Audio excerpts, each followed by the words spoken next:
Hey everyone, welcome to Ducks and Download. Tonight we're going to be going over The Fallen Star. This is the third and final book in the High Republic's adult book novels, and by far the best one.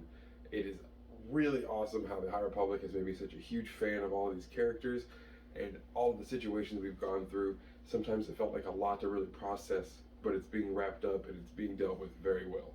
Phase 1 is over, and we're looking forward to Phase 2 this fall.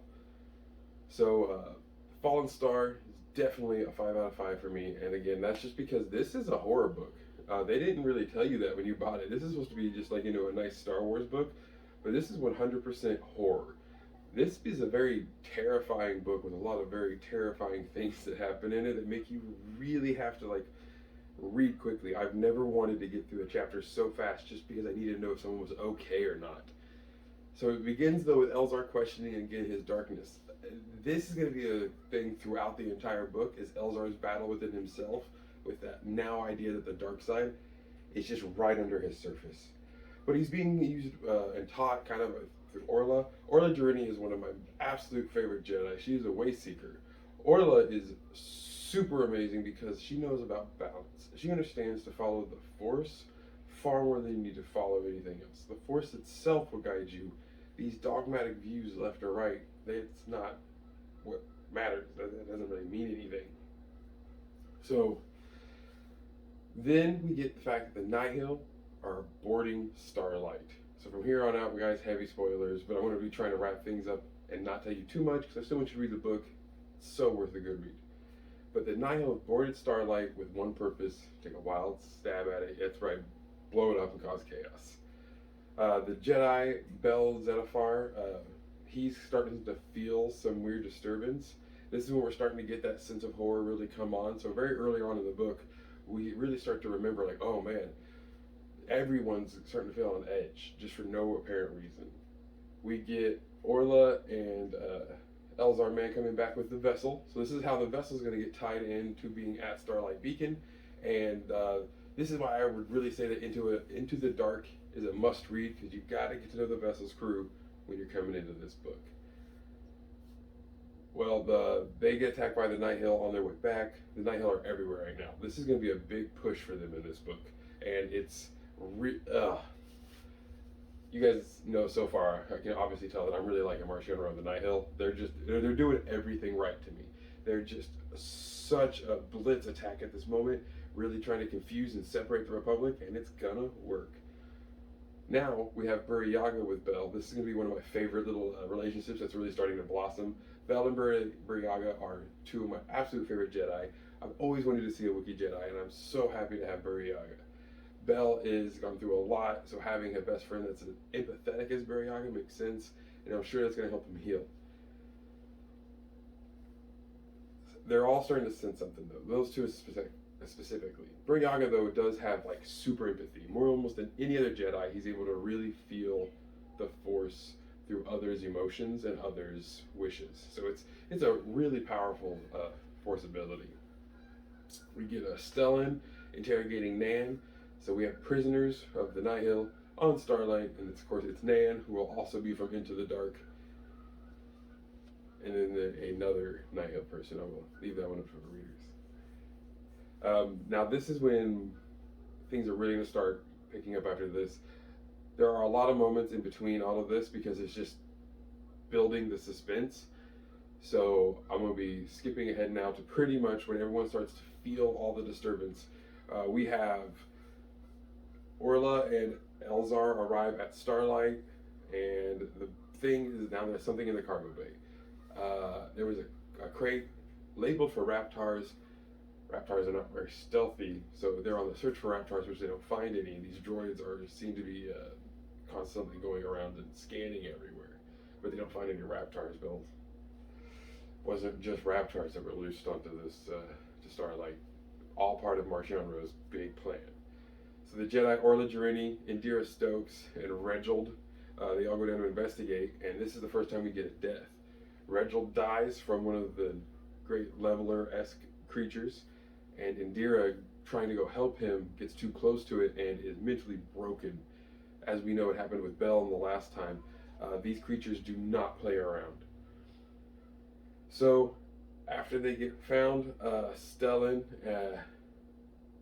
Avar has come back into the system, and Stellan has intercepted a message from her, pretty much yelling at her for abandoning her post, saying she's not here to help. Things are getting very heated in this moment just because now that they found another husk, as they put it, there's something loose on Starlight. They can't have this. Well, Avar believes that she was correct in her way because she has finally captured the Eye of the Nihil, but it's not Marchion Ro, it's Lorna Dee. Well, in the middle of this conversation, things get interrupted though, when Starlight itself is literally ripped in half with an explosion. It's catastrophic. This is when everything picks up, and this is when things become just absolutely bad for everybody. The vessel and the crew that are now all like locked in a cargo bay. There's a huge subplot here with a riot trying to be started. It's fun and it's fun to read, but it's not really important for the main story, honestly.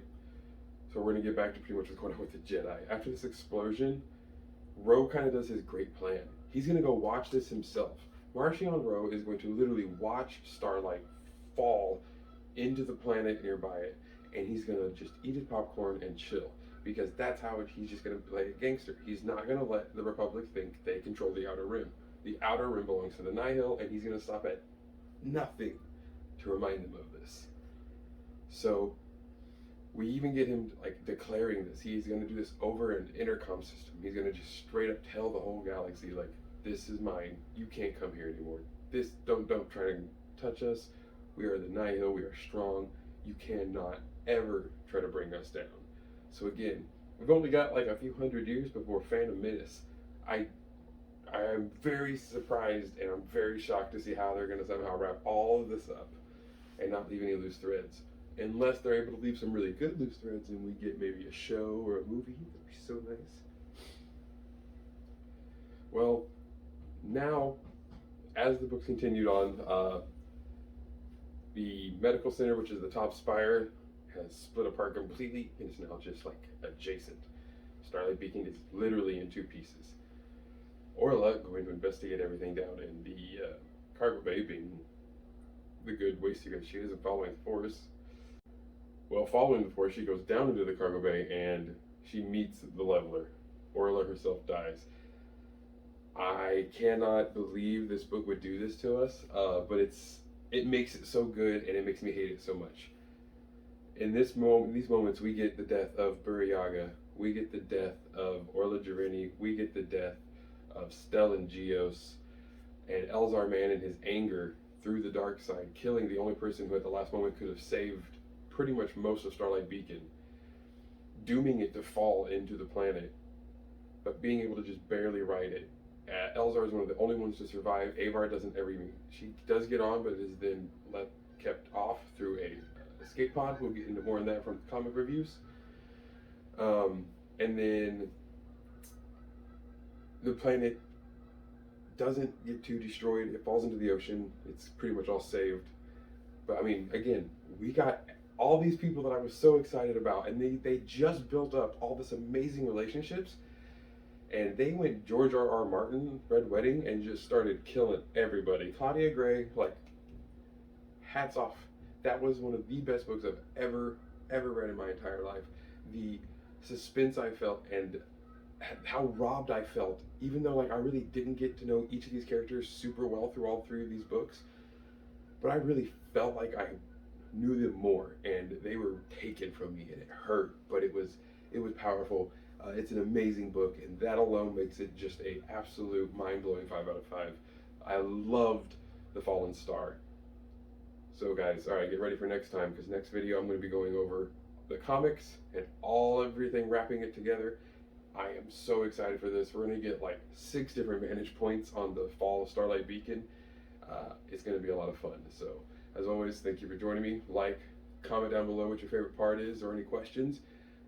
Share. I'll see you next time.